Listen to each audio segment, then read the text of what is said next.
Welcome to By Seat and By Saddle, seeing North America by car and by motorcycle. After our retirement in 2011, my wife Sue and I made a number of road trips around North America, taking pictures of what we saw and recording what we did.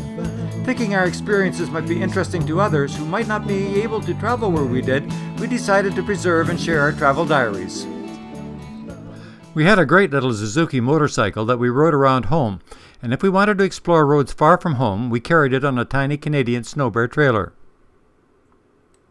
In preparation for further distance traveling, I replaced the pillion cushion on the rear fender of the motorcycle with a garden tractor seat so that Sue would be completely comfortable over the many hours we spent on the bike. I also fastened some plywood walls and a roof to the trailer and installed a wash basin and a portable toilet to make camping easy and reduce our reliance on motels. We towed the trailer and motorcycle with a small 1.8-liter Pontiac Vibe. We folded down the rear seat in the Vibe, a great feature in that car, and added a foam mattress. With a small fan, a hanging light, and our laptop, we were as cozy and comfortable as sleeping in a mini motel. Later, we upgraded to an 803cc Suzuki and eventually to a 2.5-liter Toyota RAV4 car, but this will all be evident from the pictures and descriptions that follow. This is the story of one of our trips, a trip we took in September of 2012, down into Tennessee and along the Blue Ridge Parkway through North Carolina. Later, before returning home, we also made a quick drive southeast to Myrtle Beach. So come on and travel with us. We will take you along with words and photographs. Since the pictures in this trip were taken a while ago, they are a good record of the good old days when such travel was still easy and fun. It's a pleasure to share them with you. We have made a list of the things we saw and did on this trip so that you can skip ahead for anything you might be more interested in, or return to something you'd like to see again. Note that you can stop the video at any time for a closer look at any picture. The first leg of our trip south was on the efficient and famous Interstate Highway I-75. It is designated a Trans-America Highway because it traverses the entire length of the U.S. and passes through Michigan, Ohio, Kentucky, Tennessee, Georgia, and Florida. It is 1,786 miles long and the second longest north-south interstate highway in the U.S. On this trip, we got off in Tennessee and stayed in a hotel in Pigeon Forge. Getting up the next day, we climbed on our motorcycle and rode into North Carolina. It was just a short distance south on Highway 441 and took us over the beautiful Great Smoky Mountains. We even crossed the famous Appalachian Trail, a 2,200-mile hiking trail used by over 3 million hikers each year. We soon arrived at the destination for this trip, the incredible Blue Ridge Parkway. The parkway is a scenic 469-mile-long highway built along the crest of the Blue Ridge Mountains through North Carolina and Virginia. It is the longest linear park in the U.S. and almost every year the most visited unit of the national park system in the country. Our access point, shown here, was its southernmost tip, and it is just outside the town of Cherokee, North Carolina. The attractive blue haze over these mountains is caused by the abundance of coniferous oak trees, which release a volatile organic compound called isoprene. Isoprene molecules are small and scatter the short wavelengths of blue light better than the other components of light. Hence, they illuminate the surroundings more effectively and make them appear bluish. Access to the parkway is controlled, and crossings at streams and roads are achieved with 168 bridges, 26 tunnels, and 6 viaducts. With no need to stop, there was no interruption of the scenery and the riding pleasure. The speed limit over its entire length is 45 miles per hour or less. However, with continuous curves and frequent steep drop-offs, we never felt the speed limit was too low. It was pretty chilly riding that first morning, but the sun was shining brightly and we found some great spots for pictures. Later in the afternoon, we stopped at Linville Falls and went for a short hike on one of the Linville Fall trails. I asked Sue to pose near this tree root. Everybody loves pictures of tree roots, right? Continuing along the trail, we came to the actual falls. Linville Falls is a spectacular cascade of waterfalls descending the Linville Gorge. The gorge is often referred to as the Grand Canyon of the southern Appalachians. None of these pictures really convey the size and majesty of the falls, so I added a hugely expanded inset showing there are actually people on the trail above the falls. We hadn't noticed these people until we looked at our pictures. About 15 miles back, we had passed the North Carolina Mining Museum, and since it wasn't yet too late, we decided to turn around, go back, and quickly check it out. At one point on the way, we passed through one of the 26 Parkway tunnels, the 575-foot-long Little Switzerland Tunnel.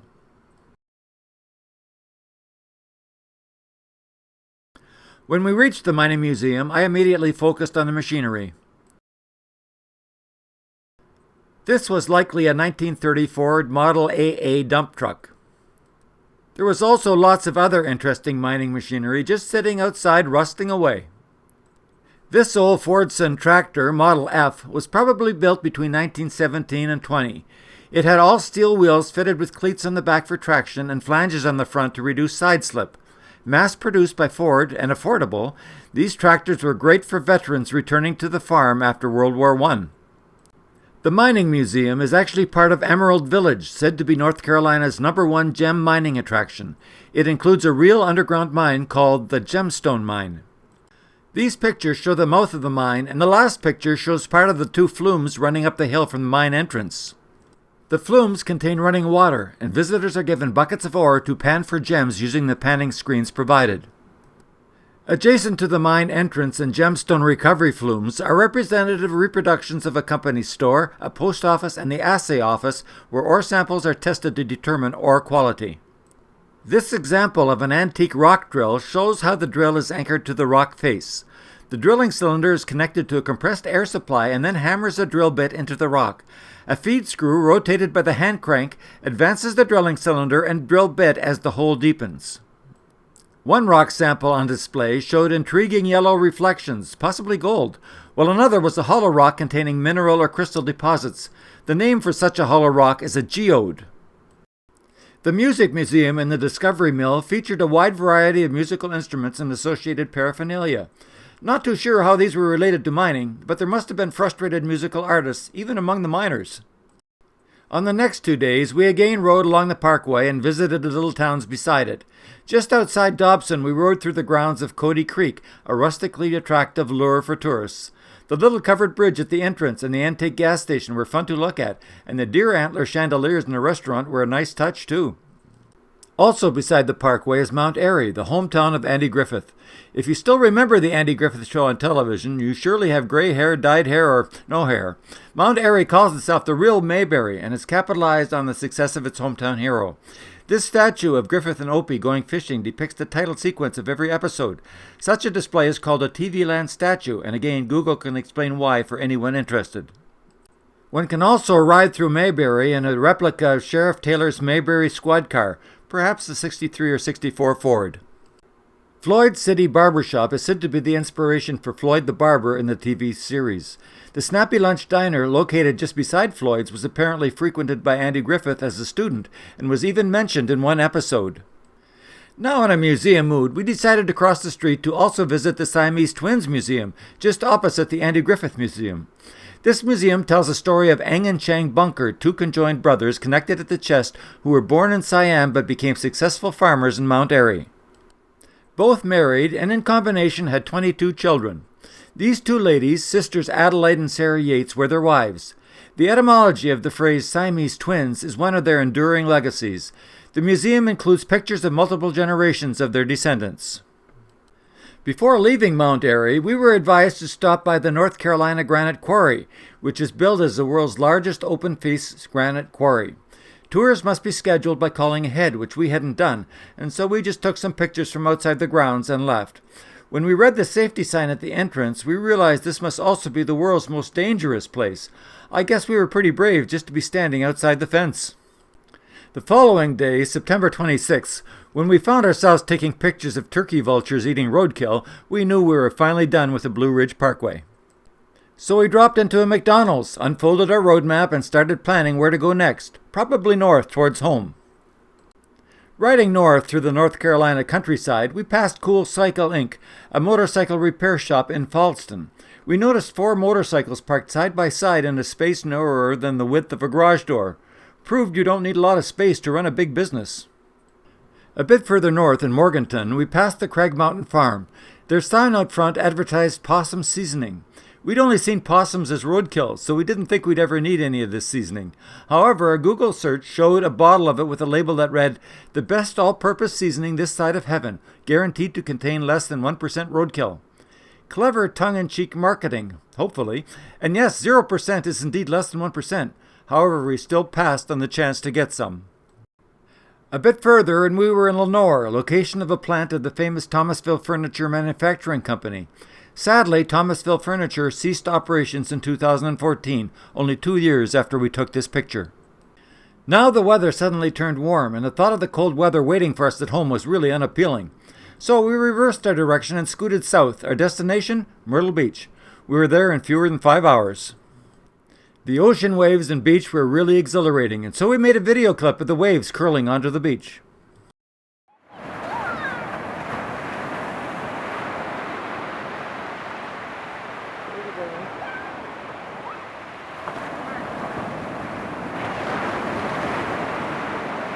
There were 4 western sandpipers on the beach, just standing around chatting. They weren't afraid of us, and in fact pretended we weren't there, so I just walked up beside them and took the pictures. I thought they might be girl sandpipers because they sure did a lot of primping. Every time a wave caught them unaware, they would run away from the water squealing, at least what I think a sandpiper squealing sounds like. I videotaped one example.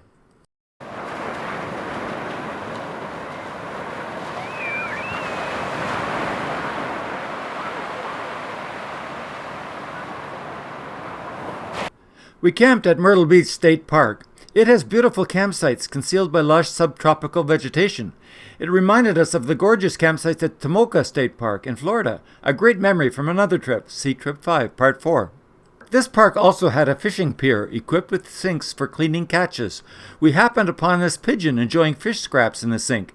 We didn't see him at first, and he must have been as startled as we were. That night, as at Tomoka, we lay down on a blanket and watched the full moon sailing through the canopy of branches over our campsite. A good feeling and a great memory of those nights at Tomoka. We took a couple more pictures there before loading up, this time to head home for real. It was really foggy, even gloomy the following day as we drove north. However, by evening the weather had cleared. We crossed the western bit of Virginia on Highway 77 and continued on into West Virginia. The pictures we snapped while driving are a bit blurry, but do prove that West Virginia is really a land of coal. It is the second largest coal producer in the U.S. and accounts for 15% of total national production.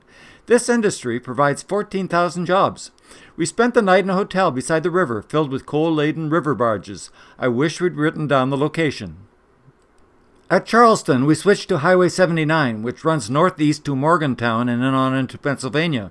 The weather was again tentative, but the fog curling up and around the hills looked really awesome. However, on these twisting mountain roads, this beauty is deadly, so we actually drove on pins and needles.